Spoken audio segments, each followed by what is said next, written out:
Okay, unboxing time na naman. This is an item from Steady. So this is not the first time that we receive item from Steady. Tignan nyo naman, pagdating ng ating item, naka-bubble wrap. Talagang safe na safe siyang darating. Since Steady is international seller, making sure that item is safe.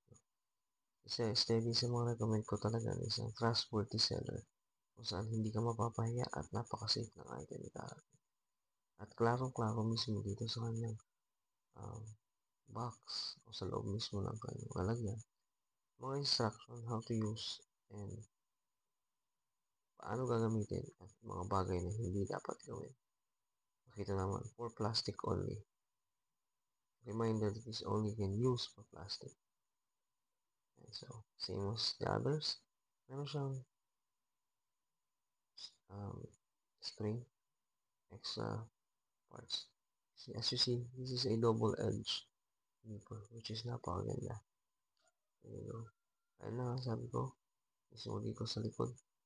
Caution kung ano yung mga dapat at hindi dapat gawin at paano siya gamitin. This is from Steady for plastic use only. Okay, let's try to check. Okay ba ang double-edged nipper?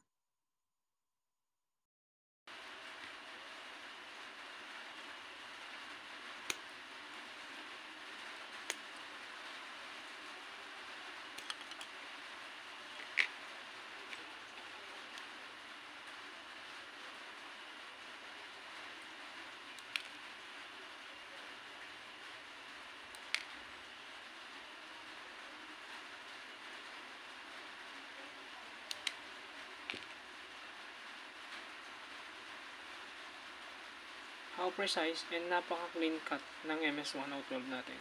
Since this is a double edge nipper, so ingat lang sa paggamit natin ito.